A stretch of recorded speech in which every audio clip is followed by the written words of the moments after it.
A seed is a fertilized ovule. A seed is a fertilized ovule.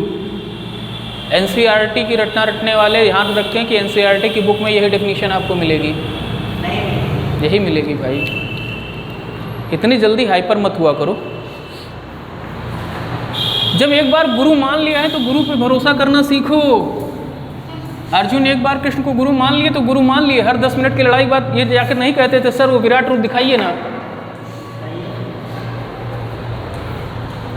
Okay, seed formation में आपको गौर करने वाली बात यह है कि सीड आपके कितने टाइप के होते हैं?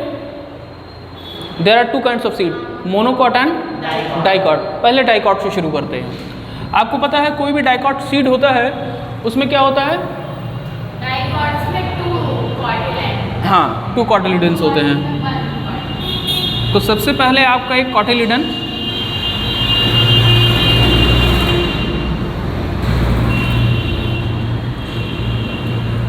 ये भी आधा स्ट्रक्चर है। No, this is not an apple. जब एप्पल आएगा तो एप्पल के साथ एन लगेगा, ए नहीं लगेगा।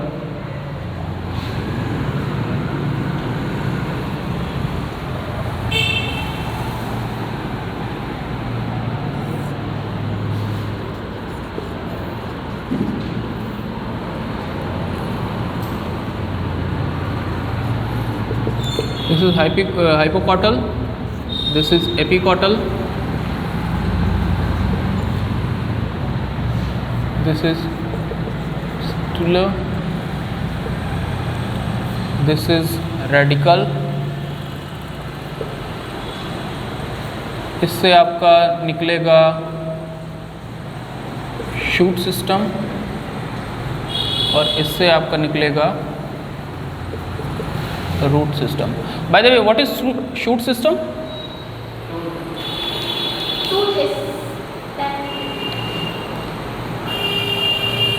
Shoot is what is shoot? What is root?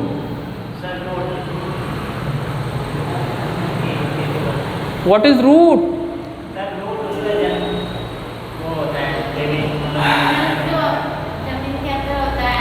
The part of the plant which is under the surface, yeah, under the ground, and shoot is the part of the plant which is above the ground, yeah, above the land. Shoot system अगर germinate करेगा, अरे मेरे भाई, shoot system अगर germinate करेगा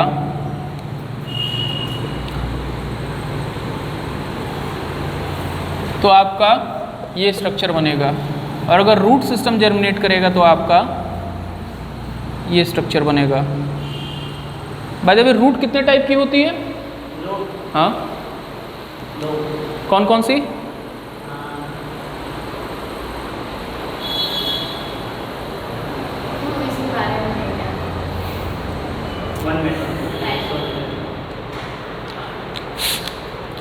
IPC में एक law है, मतलब भारतीय दंड विधान में एक नियम है, इग्नोरेंस हैज़ नो एक्सक्यूज़।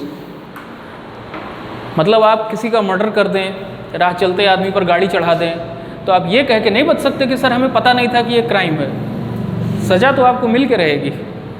वैसे ही स्टडी में भी है, अगर रूट सिस्टम आपसे पूछा जा रहा है 12th में और आप ये कहते हैं सर इसके बारे में हमें नहीं पता है, तो यहाँ तो बच जाओगे, हर जगह नहीं बचोगे। नहीं, स्कूल में नहीं, हर जगह नहीं बचोगे।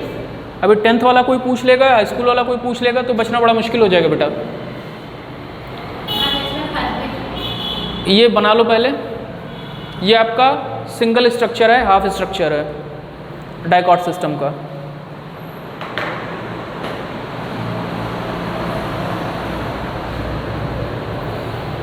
तो मोबाइल ऑन करके रखे हो क्या? मोबाइल ऑन किए हुए हो क्या? रख दो उसको किनारे, रख दो, डिस्टर्बिंग एलिमेंट है। आज के डेट में मोबाइल से ज़्यादा डिस्टर्बिंग एलिमेंट कोई नहीं है स्टूडेंट्स की लाइफ में।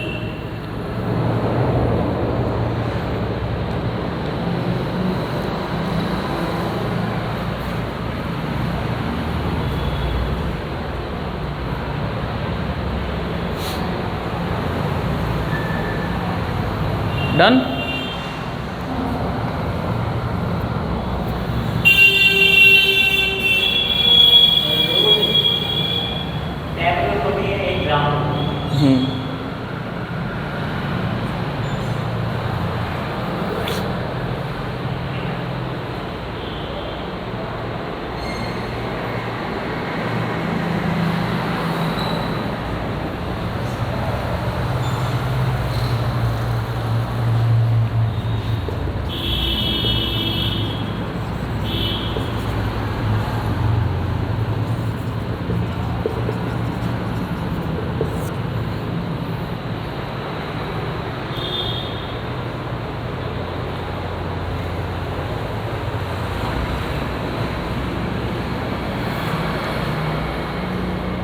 अभी ये आधा ही सिस्टम है।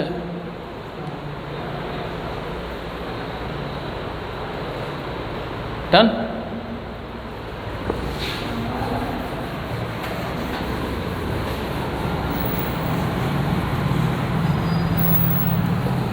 दरअसल ये जो स्ट्रक्चर आपने देखा है, ये स्ट्रक्चर एक बार पहले मैं भी इसका एग्जांपल दे चुका हूँ कि बरसात का वक्त है, इस वक्त आपको सड़क के किनारे, खेत के किनारे छोटे छोटे आम के पौधे निकलते हुए दिखाई देंगे और उसमें स्ट्रक्चर आपको दिखाई देगा कि नीचे से रूट सिस्टम निकल रहा है और ऊपर से शूट सिस्टम निकल रहा है। और दरअसल वो फली होती है जो कि दो चिपकी होती है, दो के अंदर होता है, दो परत के अंदर होता है। तो अभी जो आपने देखा वो उसका सिंगल साइड था, लेकिन जब डबल साइड बनता है तो वो कुछ यूँ होता है। फॉर एग्ज़ाम्पल अगर आप चने का बनाएं,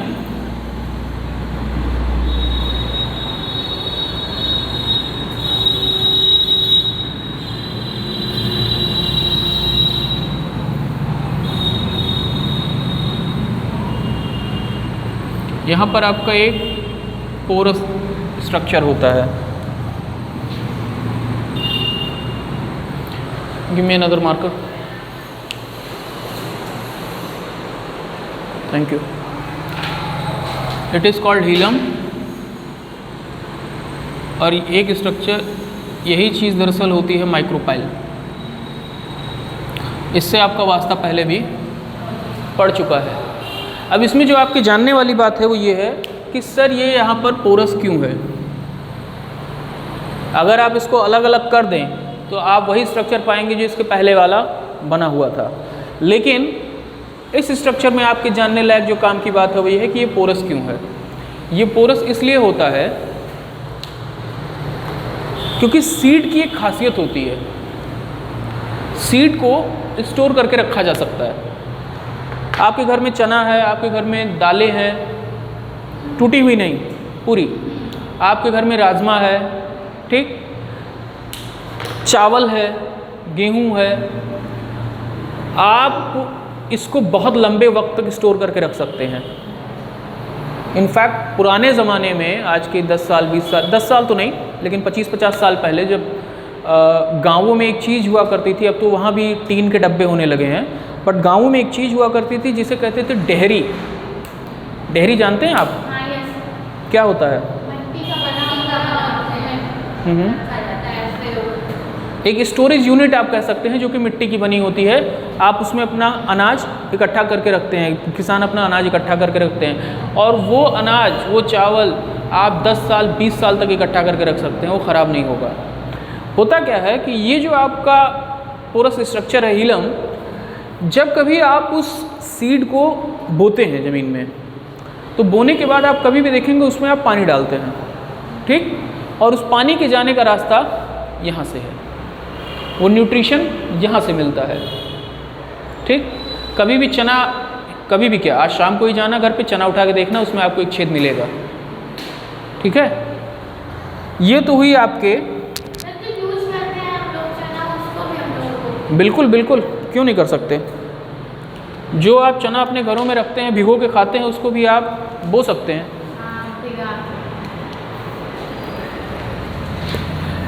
जो बीज होता है, जो आप खरीद के लाते हैं, जैसे जो धनिया आपके घर में, खड़ा धनिया अगर है तो अगर आप उसको बोना चाहें गमले में तो आप उसको बहुत आराम से बो सकते हैं, वो निकलेगा नया धनिया। बट फिर भी सजेस्ट यही किया जाता है कि आप बाज़ार से, जो बीज की दुकान है, सीड शॉप है, वहाँ से लें। उसका रीज़न ये होता है कि पहली बार जो वो सीड्स होते हैं वो स्पेसिफिकली जर्मिनेशन के लिए ही बने होते हैं, केमिकली ट्रीटेड होते हैं, तो जर्मिनेशन उसमें आसान होता है। होता क्या है कि जो शॉप से आप धनिया या कोई भी सीड आप खरीद कर लाते हैं, जिसको आप स्टोर करके रखते हैं, खाने में यूज करते हैं, वो आप तक पहुँचने में बहुत एक लंबी प्रोसेस से होकर गुजरता है और उसमें वो डैमेज हो सकता है। बट जो सीड आपको सीड शॉप से मिलता है वो सर्टिफाइड होता है कि आप उसे बो करके नई फसल प्राप्त कर सकें, इसलिए उसको बोना ज़्यादा बेहतर है। ये तो हुआ आपका डाइकॉट सीड का फॉर्मेशन। अब इस सीड में, डाइकॉट सीड में कंपोनेंट्स कौन कौन से होते हैं? कंपोनेंट्स ऑफ सीड, जैसे पिछली बार हमने life process step to step याद कर लिया था और कभी भूलने वाली चीज़ नहीं है, वैसे इसको भी आप याद कर लेंगे, भूलने वाली चीज़ नहीं रहेगी। पहली चीज़ होती है एंडोस्पर्म।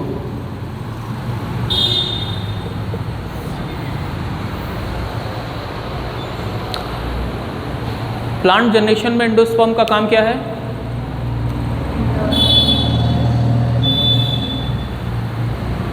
एंडोस्पर्म क्या करता है?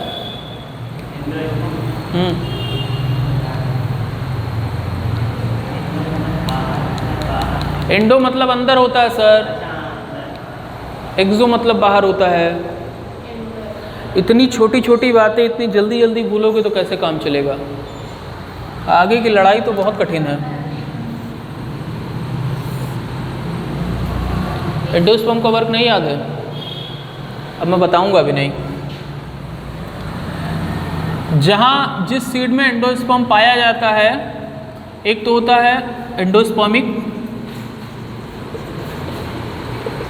और दूसरे को कहते हैं नॉन एंडोस्पर्मिक।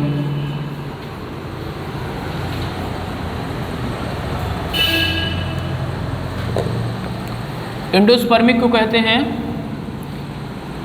एल्ब्यूमिनस सीड्स और इसको कहते हैं non albuminous seeds.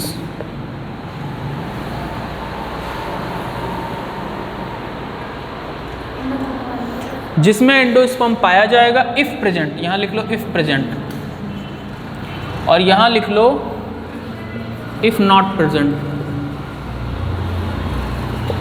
If the endosperm is present it is called endospermic और albuminous seed. If the endosperm is not present, if the endosperm is absent, it is called non endospermic seed or non albuminous seed. Is that clear? इसके example में आपका है rice and wheat और इसके example में आपका आएगा almond and P. बता दूंगा लेकिन एक शर्त है, खाना पड़ेगा। आलमंड का मतलब बता दूंगा लेकिन खाना पड़ेगा। नहीं बेटा, बादाम होता है और खाना इसलिए पड़ेगा क्योंकि इसकी तुम्हें ज़रूरत है।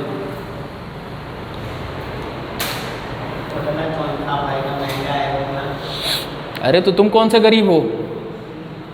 हाँ पूछिए पूछिए क्या हुआ?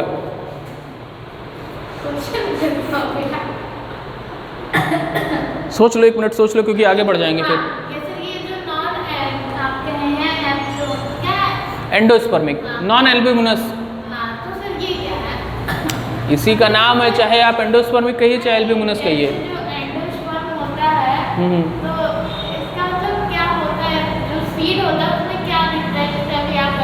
उसमें दिक्कत कोई नहीं है, किसी भी सीड में दिक्कत कोई नहीं है। बस सिर्फ इतनी सी बात है कि एक टाइप की सीड में एंडोस्पर्म प्रेजेंट होगा, दूसरी टाइप की सीड में एंडोस्पर्म एब्सेंट होगा। ठीक, और ये तुम्हें कंफ्यूज इसलिए कर रहा है क्योंकि एंडोस्पर्म का वर्क आप भूल गए हैं। अगर एंडोस्पर्म का वर्क आपको याद आ जाएगा तो आपको याद आ जाएगा कि इसके होने या ना होने से क्या फ़ायदा है, क्या नुकसान है।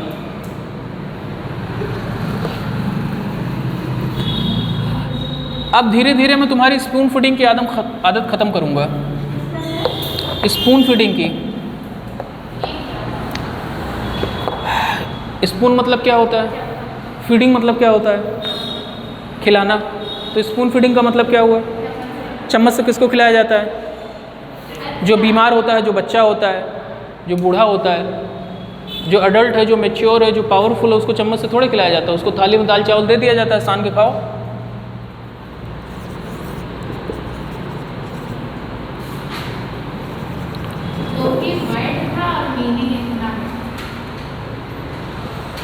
तुम लोग कॉमन सेंस लगाया करो भाई, common sense.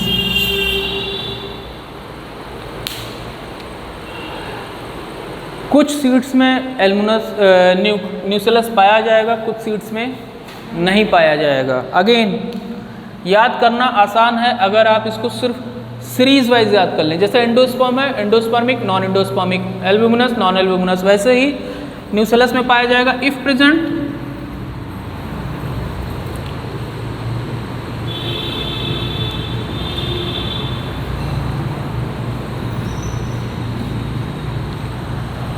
It will be called perispermic. ये सिर्फ टर्मिनोलॉजी याद करने वाली बात है, टर्मिनोलॉजी याद रहेगी आपका काम हो जाएगा। एंड इफ नॉट प्रेजेंट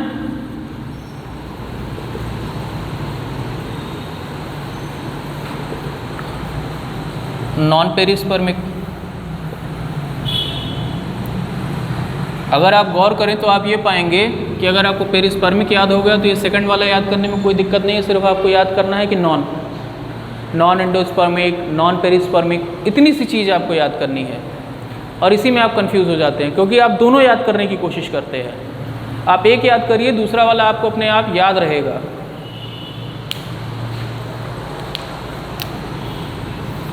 इसका एग्जाम्पल होगा ब्लैक पेपर, जहाँ पर सब में नहीं होता है, कहीं कहीं पर न्यूसेलस बचा रहेगा, कहीं पर न्यूसेलस ख़त्म हो जाएगा, डिपेंड करता है। जिसमें ख़त्म हो जाएगा उसको बोल देंगे पेरिस्पर्मिक या नॉन न्यूसेलस, और जिसमें ख़त्म हो जाएगा, जिसमें नहीं ख़त्म होगा उसको बोलेंगे पेरिस्पर्मिक, जिसमें ख़त्म हो जाएगा उसको बोलेंगे नॉन पेरिस्पर्मिक। ठीक, इसका एग्जाम्पल है ब्लैक पेपर, और इसका एग्जाम्पल है सदाबहार। ये एक ऐसी चीज़ है ऑर्किड, ये कहीं भी मिलती रहती है, हर जगह भी ये घुसी हुई है। नॉन पेरिस्पर्मिक, जिसमें न्यूसेलस नहीं होगा that is not non perispermic, जिसमें न्यूसेलस होगा दैट इज पेरिस्पर्मिक। केमिस्ट्री में भी एक ऐसा ही आइटम है जो कहीं भी मिल जाता है, उसे कहते हैं पीरियोडिक टेबल का आवारा तत्व। पीरियोडिक टेबल में उसे कहते हैं आवारा तत्व। पता है वो कौन सा है? हाइड्रोजन। हाँ,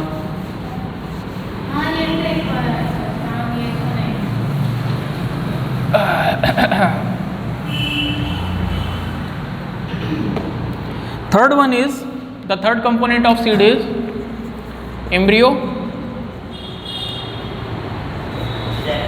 जी बेटा बोलिए। ओके, नहीं एम्ब्रियो सैक नहीं है, सिर्फ एम्ब्रियो की बात हो रही है। एम्ब्रियो में भी अब होता क्या है, कुछ एम्ब्रियो में क्या पाई जाती है, एम्ब्रियोनिल एक्सिस। एम्ब्रियोनिक एक्सिस पाई जाती है, और कुछ में पाए जाते हैं कॉटिलिडन्स। और कॉटिलिडन्स जहाँ पर पाए जाते हैं वहाँ आपको पता है कि ये फिर अगेन दो तरह के कॉटिलिडन्स होते हैं, जिसको बोलते हैं मोनोकॉट एंड डाइकॉट। ये भी क्लियर है, इस पर कई बार घूम घूम के बात कर चुके हैं, है ना।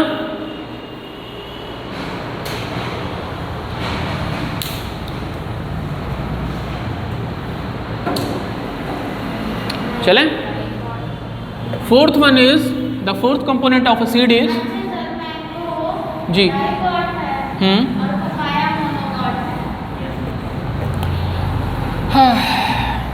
कॉमन सेंस क्या कहता है?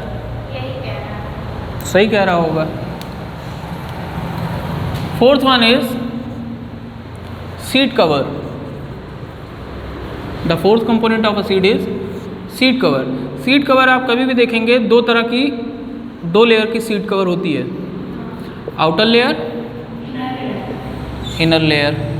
आउटर लेयर को क्या कहते हैं?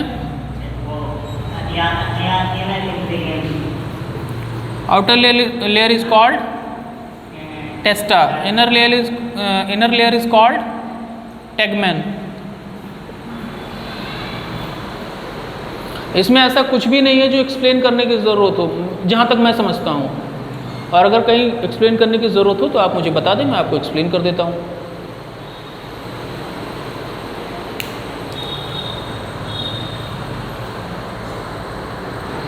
सर, जी। अगर टेस्टा पूछा गया तो कहते हैं कि outer layer of seed cover. बस एमसीक्यू में सिर्फ यही आता है what is टेस्टा, what is tegmen. बहुत अगर कोई TEGMEN टेगमेन, बहुत अगर आपसे कोई पूछता है तो आपसे ये पूछ सकता है कि what is the purpose of seed cover. तो क्या ये बताना बहुत मुश्किल है कि what is the purpose of seed cover? Obviously the protection.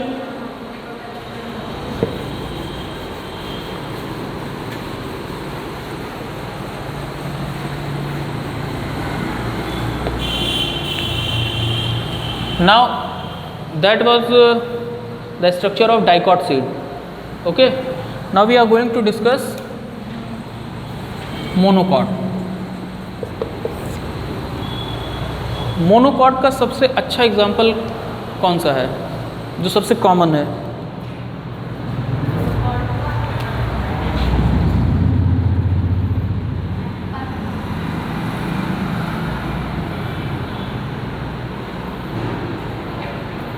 मेज़ या मक्का।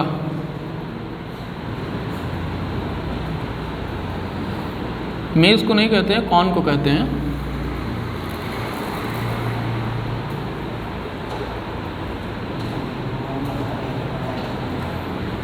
क्या हो गया?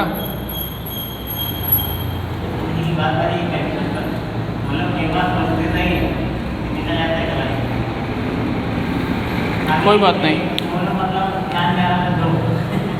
Practice makes a man perfect.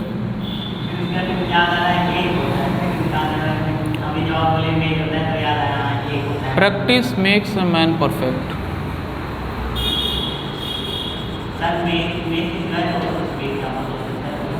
बहुत हो सकते हैं। साइंस की खूबसूरती इस बात पे नहीं है कि आप एग्जाम्पल कौन सा लेते हैं। साइंस इस तरह से काम नहीं करता है। साइंस क्लासिफिकेशन पे काम करता है। पर्पस ऑफ द क्लासिफिकेशन क्या होता है? 11th का पहला चैप्टर, पहला topic, what is the purpose of classification?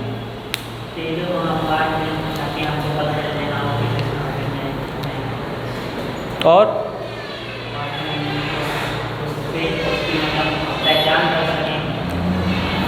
Classification का सबसे बड़ा रोल ये होता है कि अगर आपको किसी ग्रुप का कैरेक्टरिस्टिक पता है और उस कैरेक्टरिस्टिक के बेस पर उस ग्रुप में जितने भी एलिमेंट्स आएंगे, जितने भी प्लांट आएंगे या जितने भी एनिमल आएंगे या जितने भी ह्यूमन आएंगे, उन सब की जो कैरेक्टरिस्टिक होगी वो आपको पता होगी। अगर मैमल्स की बात कर रहे हैं तो जितने मैमल होंगे सब में मेमोरी ग्लैंड पाई जाएगी, जितने कॉर्डेटा होंगे सब में कॉर्डेट पाई जाएगी। तो क्लासिफिकेशन आपके काम को क्या कर रहा है? इस बात में आसान कर रहा है कि आपको हर कॉर्डेट का अलग अलग एग्जाम्पल नहीं रटना है, हर मैमल का अलग अलग एग्जाम्पल नहीं रटना है।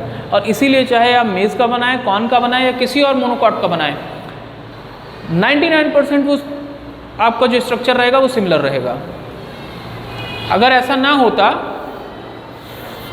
क्लासिफिकेशन का मतलब होता है होमोजीनियस विद इन हेट्रोजीनियस, और अगर ऐसा ना होता, क्लासिफिकेशन में ये खासियत ना होती कि किसी एक को स्टडी करके आप बाकी की स्टडी कर सकते हैं, तो फ्रॉग का डिसेक्शन करके आप ह्यूमन एनाटॉमी नहीं सीख पाते। फिर तो आप कहते कि जितने लोग होंगे सबका डिसेक्शन करके अलग अलग सीखूंगा, लेकिन आप एक आदमी का डिसेक्शन कर लेते हैं, आपको पूरा ह्यूमन स्ट्रक्चर क्लियर हो जाता है।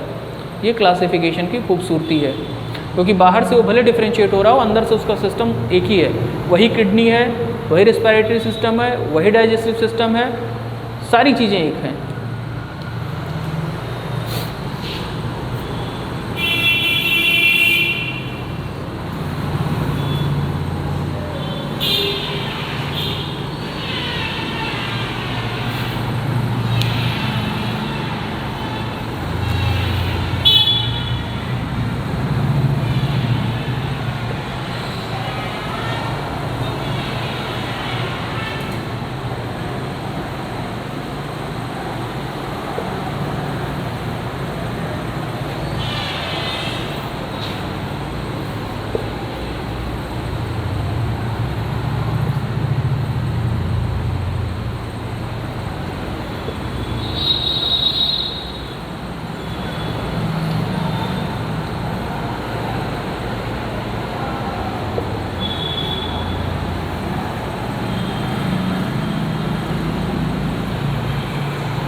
मोनोकॉट में आपको पता है कि कॉटिलिडन एक होगा, ठीक है, और छोटा होगा। कॉटिलिडन एक होगा और छोटा होगा। और एक चीज़ और गौर करिएगा कि जब भी आपका कॉटिलिडन छोटा होगा और एक होगा तो जो आपका आउटर मोस्ट सीट कवर होता है वो हमेशा पतला होगा। आप समझ नहीं पा रहे हैं जी, बीच कैसे देखिए उसको कॉटिलिडन किस में?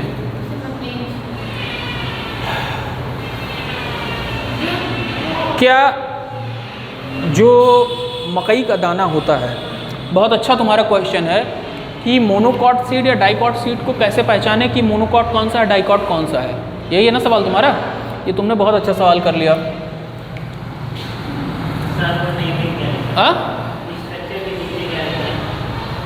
प्रोटीनस मैटर, प्रोटीन है ये, दरअसल आपको न्यूट्रिशन प्रोवाइड करने का काम करता है।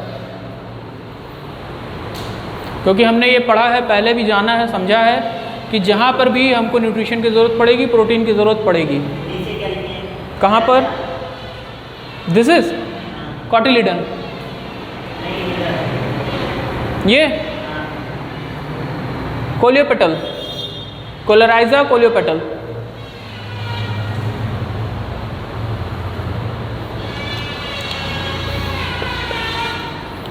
ये आपका शूट सिस्टम डेवलप करेगा और ये आपका रूट सिस्टम डेवलप करेगा।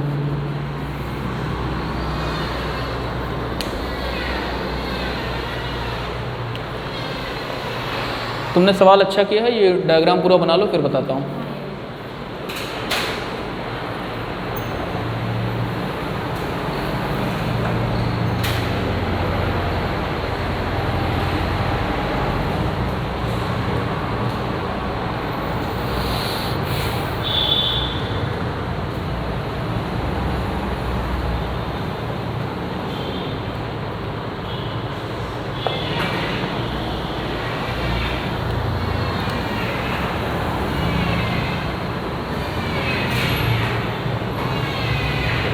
डन। इसमें कुछ एक्सप्लेन करने की ज़रूरत है या सेल्फ एक्सप्लेनेटरी है? सेल्फ एक्सप्लेनेटरी है या कुछ एक्सप्लेन करने की ज़रूरत है? कॉटिलिडन सिंगल है, एंडोस्पर्म है, प्रोटेशनस स्ट्रक्चर है, सीड की आउटर लेयर है, इनर लेयर है, शूट सिस्टम यहाँ से डेवलप होगा, रूट सिस्टम यहाँ से होगा। मेरे ख्याल से इसमें कुछ और अलग एक्सप्लेन करने की ज़रूरत नहीं है। हाँ, कॉटिलिडन है बेटा। हाँ, ऊपर वाले दो ही जॉब में सब्र की सबसे ज़्यादा ज़रूरत होती है। दो ही जॉब में सब्र की सबसे ज़्यादा ज़रूरत होती है, एक इंश्योरेंस एजेंट की जॉब में, एक टीचिंग की जॉब में। कॉटिलिडन क्या होता है? अरे भैया, कॉटिलिडन इज सीड लीफ। जो सीड होता है उसको न्यूट्रिशन कौन देता है? कॉटिलिडन ही तो देता है। इसी को तो first leaf of the plant कहते हैं। अभी जब इसके पहले तुम पढ़ रहे थे तो तुमने ये नहीं पढ़ा है क्या? ये शब्द तुमसे नया नया मिल रहा है आज? कोई बात नहीं, घर पे जाया करो, चाहे 10 मिनट ही दोहराया करो, ना दोहरा पाओ तो मैं YouTube पे जो लेक्चर अपलोड कर देता हूँ वही देख लिया करो, कान में लगा के सुन लिया करो।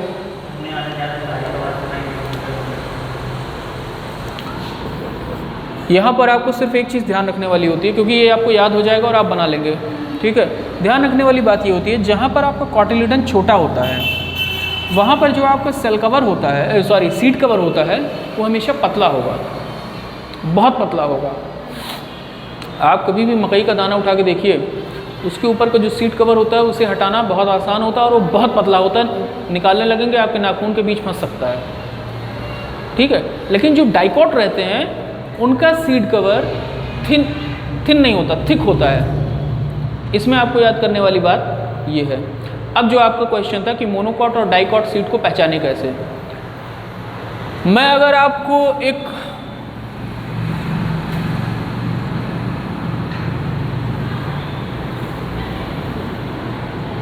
मूंगफली का दाना दूं, या आलमंड दूँ? आलमंड मतलब? बादाम। हाँ बादाम, और वो कच्चा बादाम वाला बादाम नहीं। और अगर मैं आपको एक मेज़ दूँ या कॉर्न का दूँ, तो आप एक चीज़ देख रहे हैं कि अगर आपके पास आलमंड है, अगर आपके पास पीनट है, तो आप इसको 2 बराबर स्ट्रक्चर में बांट सकते हैं। लेकिन क्या मकई के दाने को आप 2 बराबर स्ट्रक्चर में बांट सकते हैं? बताओ। तो ये सबसे सिंपलिस्टिक डिफिनीशन है या नहीं है मोनोकॉट और डाइकॉट में? एक चीज़ और याद रखना, जब भी हम सीड को जर्मिनेट करने की बात करते हैं, जब हमें कहते हैं कि हम सीड को जर्मिनेट करेंगे, तो हम सीधे सीधे पूरा सीड बोते हैं। जैसे जो आपके घर में दाल है, अरहर की दाल है, चने की दाल है, ठीक है, उसको भी देखोगे तो वो 2 स्ट्रक्चर जुड़े हुए होते हैं, और जो प्रोसेस होकर आपके घर में दाल बनती है वो टूटा हुआ स्ट्रक्चर होता है। ठीक, जो दाल आपके घर में डिब्बे में रखी हुई है, अगर उसको ज़मीन में बो दे तो क्या वो उगेगा? क्यों? क्या टूट गया है? और अगर तुमने दाल देखो, तुम अगर ध्यान से दाल देखोगे, अगर तुम दाल ध्यान से देखो, ये आम के बीज की ज़रूरत ही नहीं है, तुम दाल अगर ध्यान से देखो तो यहाँ तुमको हल्का सा ऐसे मुड़ा हुआ दिखाई मिलेगा।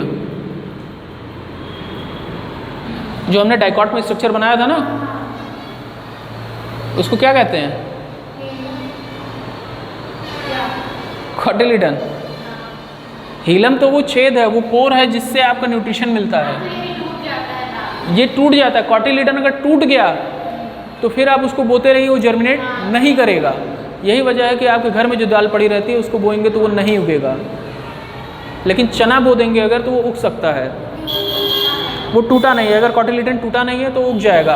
और अब इससे मेरा ख्याल है आप पहचान जाएंगे एक आसानी से। जो उसका क्या कहते हैं, आंवले का होता है, वो भी मतलब जो है ये है मोनोकॉट है, वो तो शायद डाइकॉट है ना, फिर उसको ऐसे जब तोड़ेंगे तो अलग। जब भी डाइकॉट सीड आप तोड़ेंगे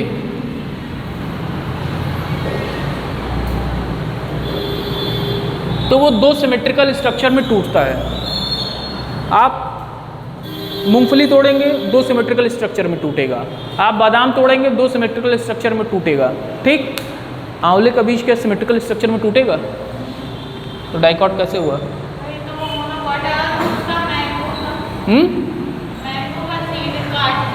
मैंगो का होगा, क्योंकि मैंगो का सीड कॉर्ड अगर यूँ खोलोगे तो नहीं होगा, लेकिन अगर यूँ खोलोगे तो एक कवरिंग की तरह खुलेगा वो। इसीलिए तो मैं कह रहा हूँ कि जो आपके बरसात के दिनों में सड़क के किनारे, खेत के किनारे आपको उगे हुए दिखते हैं, आप देखिए वो एक जो गुठली आप फेंक देते हैं उसके बीच से पौधा निकल रहा होता है, और कई बार वो गुठली उसमें लगी हुई भी मिलती है।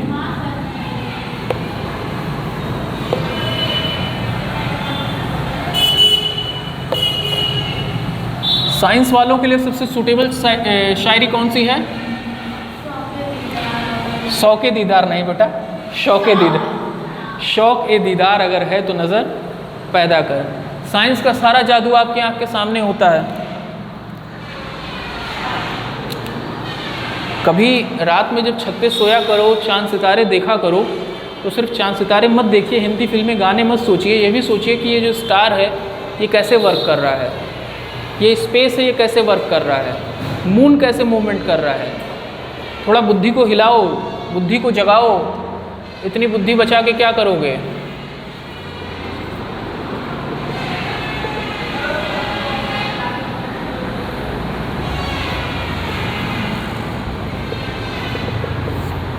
सीड का सिग्निफिकेंस क्या है?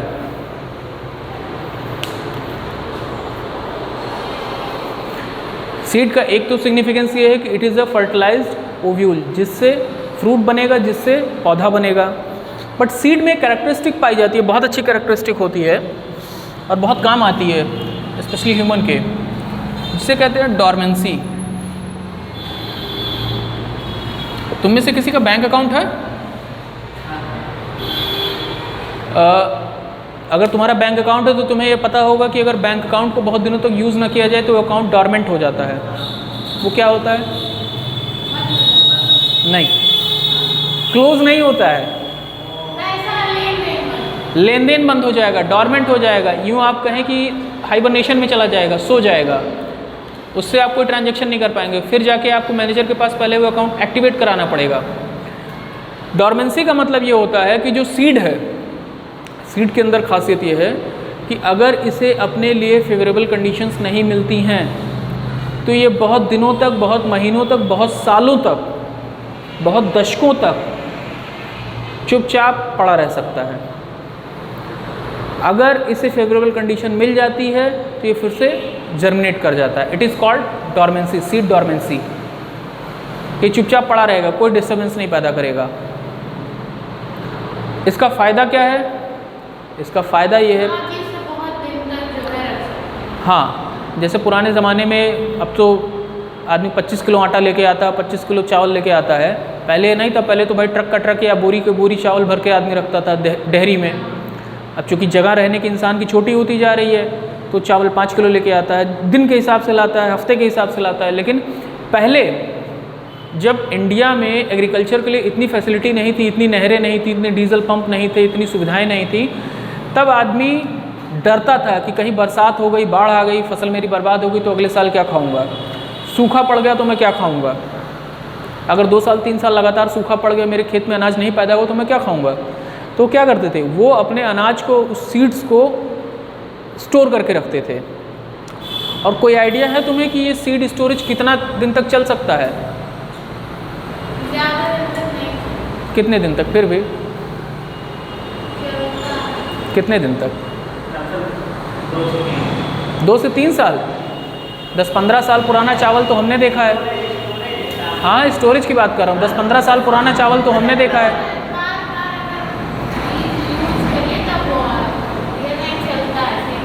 अगर आप उसे एयरटाइट पैक में रखते हैं तो 10-15 साल चावल तो मैंने चलते हुए देखा है। सीड डॉर्मेंसी में जो सबसे पुराना एग्जाम्पल है सीड डॉर्मेंट का, वो 2000 साल के करीब पुराना है। उसका नाम है ल्यूपिन।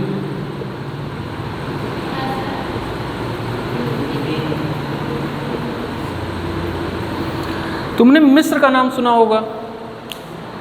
मिस्र की मम्मी सुने ना? क्या होता है वो, बताओ।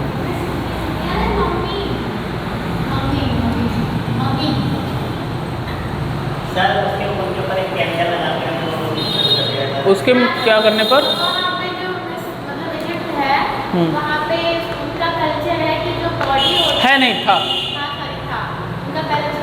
हाँ, अभी है नहीं, अब नहीं है।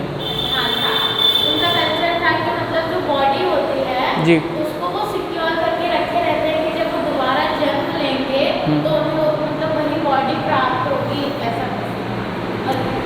उसको वो बहुत अच्छे से कुछ ले, हाँ, एल्बॉमिंग फ्लूइड कहते हैं। एल्बॉमिंग फ्लूइड कहते हैं जिन पट्टियों से उन्हें कवर करते हैं, उस पे जो लिक्विड लगा रहता है उसे एल्बॉमिंग फ्लूइड कहते हैं। दरअसल आज की डेट में भी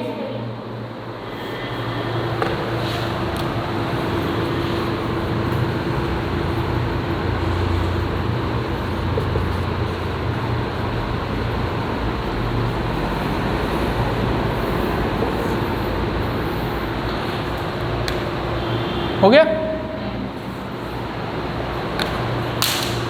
एल्बॉमिंग फ्लूइड ये होता है जो बॉडी को डीके होने से बचाता है, उसकी प्रोसेस को स्लो कर देता है। और ईश्वर न करे अगर कभी आपको पोस्टमार्टम हाउस जाने का चांस पड़ जाए,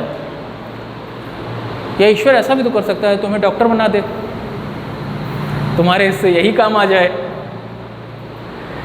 तो पोस्टमार्टम के लिए जो बॉडी आ जाती है उनके ऊपर भी ये लिक्विड लगाया जाता है, ये फ्लूइड लगाया जाता है ताकि बॉडी कम से कम डीके हो, ज़्यादा देर तक बनी रहे। जैसे किसी के यहाँ डेथ हो जाती है तो अमूमन बर्फ़ की सिल्लियों पे उसे रखा जाता है ताकि उसके डीके की प्रोसेस, ख़राब होने की प्रोसेस स्लो हो सके। वैसे ही वहाँ पर एल्बॉमिंग फ्लूइड लगाया जाता है। और ये जो कल्चर था मिस्र का, उसमें एक चीज़ आपको और गौर करने वाली थी कि सिर्फ जो राजा मरता था उसे नहीं दफनाया जाता था, उसकी रानियों को भी दफना दिया जाता था, उसके सैनिकों को भी दफना दिया जाता था, उसके जितने सर्वेंट्स थे उन्हें भी दफना दिया जाता था। और उसके साथ वो तमाम चीज़ें दफनाई जाती थी जो उसके काम आ सके। उसमें से सीड्स भी थी, और उसमें से एक आइटम और है जो आप आज भी खाते हैं, शहद। 1500, 2000, 3000 साल पुरानी ममीज़ निकल रही हैं, उनके साथ शहद निकल रहा है। और शहद भी एक इतना अच्छा एनर्जी, शहद हनी से नहीं निकलता है, हनी को ही हिंदी में शहद कहते हैं। शहद हनी बी से निकलता है, मधुमक्खी से निकलता है। एंड मम्मी से शहद नहीं निकलता है बेटा, ऐसा मैंने कभी नहीं कहा कि मम्मी से शहद निकलता है। साइंस की दुनिया में ऐसे चमत्कार मत किया करो। मैं ये बोला हूँ कि मम्मी की बॉडी पर जो कपड़ा लपेटा जाता है, जिससे उसे कवर किया जाता है, वो कपड़ा एक फ्लूइड में डुबाया हुआ रहता था, दैट इज़ कॉल्ड एल्बामिंग फ्लूइड। और वही एल्बामिंग फ्लूइड आज के एडवांस स्टेज में, आज के आधुनिक युग में भी जब पोस्टमार्टम के लिए बॉडीज़ जाती हैं तो उनके ऊपर भी वही लगाया जाता है, ताकि उनके ख़राब होने की प्रोसेस को डिके किया जा सके, डिके होने की प्रोसेस को डिले किया जा सके, ताकि वो देर में ख़राब हो। क्योंकि अगर कोई डेड बॉडी है, अगर आप उसका कोई प्रिवेंशन नहीं करेंगे तो सड़ने लगती है। जी, वो जो हनी होता है, मतलब शहद, हाँ, वो मतलब उस समय जो राजा थे उससे बहुत पहले रखा जाता था। हाँ हाँ, तो अभी जब मिलता होगा तो वो खराब बिल्कुल बिल्कुल बिल्कुल खाने लायक है, बिल्कुल नहीं, ख़राब नहीं हुआ, बिल्कुल खाने लायक है। दुनिया में दो ही चीज़ें हैं जो मानी जाती हैं कि आप कितने भी साल रखे रहिए ख़राब नहीं होगा। नहीं, एक हनी, एक गंगा जल। अगर शुद्ध गंगा जल मिला है, ये बनारस वाला नहीं, गंगोत्री वाला, अगर वो मिला है तो ये माना जाता है आप कितने भी साल रखे रहें ख़राब नहीं होगा, क्योंकि इतने हर्ब्स एंड शर्ब्स से होकर आता है। साल का कोई वो नहीं है ना कि मतलब कोई लिमिट हो ऐसा। नहीं नहीं, कोई वो नहीं है। जब तक जिए तब तक। हाँ, जब तक आप जिए तब तक। अब मिस्र वाले उससे ममीज़ से अगर कंपेयर करोगे तो जीने का, मरने के बाद भी चला आ रहा है। सीड डॉर्मेंसी पर हम बात कर रहे थे, और सीड डॉर्मेंसी की जो मेजर पॉइंट्स है वो मैंने आपको बता दी। अब मैं वो बता रहा हूँ जो आपके एनसीईआरटी के बुक्स में नहीं है। जिस तरह आपके घरों में, आपके घर के अगल बगल जो किसान होंगे वो सीड डॉर्मेंसी करते हैं, बीज इकट्ठा करके रखते हैं, इंटरनेशनल लेवल पर भी बीज को इकट्ठा करके रखा जाता है, सीड्स को इकट्ठा करके रखा जाता है।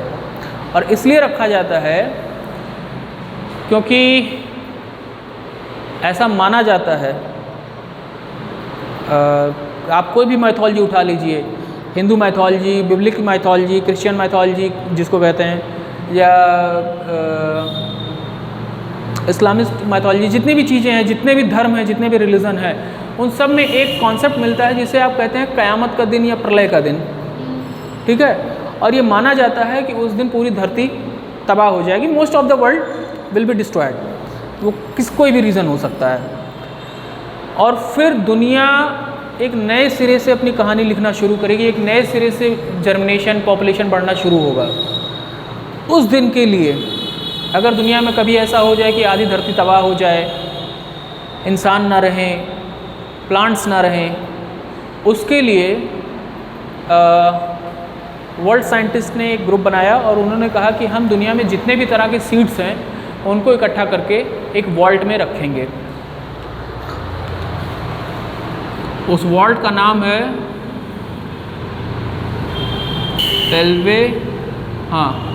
पेल्वेगार्ड ग्लोबल सीड वॉल्ट। ये तुम्हारे एनसीईआरटी का सिलेबस का हिस्सा नहीं है, मैं तुम्हें अलग से बता दे रहा हूँ बस। सॉरी, बेल्वेगार्ड नहीं, सॉल्वेगार्ड है।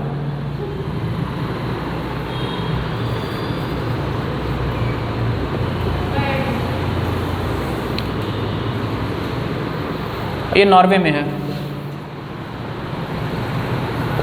और अंदाज़ा लगाइए यहाँ पर कितने सीड्स होंगे, कितने टाइप के सीड्स होंगे? More than 1.1 million. शायद ही कोई ऐसा सीड हो पूरी दुनिया का जो यहाँ पर जिसका स्पेसिमेन मौजूद ना हो। जी इससे एक क्वेश्चन आ रहा है पूछिए। कि अगर जो पेड़ को क्या कहते हैं विलुप्त हो जाते हैं, उनका अगर सीड रखे हैं तो उन्हें फिर से वो कर सकते हैं। हाँ, कर सकते हैं। अगर आप उनको वो इन्वायरमेंटली कंडीशन दे दें तो आप कर सकते हैं। हॉलीवुड में जुरासिक पार्क नाम की फिल्में बनी हैं कई सारी। अब है तो एग्जाम्पल एनिमल किंगडम का, लेकिन उसकी कहानी भी यही है कि डायनासोर थे, कभी विलुप्त हो गए थे, डीएनए उनका मिल गया और आपने फिर से एक क्लोन डायनासोर तैयार कर दिया है। नहीं, सिर्फ मूवी है, ये सिर्फ मूवी की कहानी है। एंड बाय द वे कुछ लोगों को बड़ी शिकायत रहती है ना कि जो भी सिस्टम होता है, जो भी साइंटिफिक दुनिया में रिसर्च होता है, वो सारा इंडिया के बाहर होता है। इंडिया में भी सर ये सिस्टम आ गया है। हमारे अपने इंडिया में भी सीड वॉल्ट है जिसका नाम है इंडियन सीड वॉल्ट।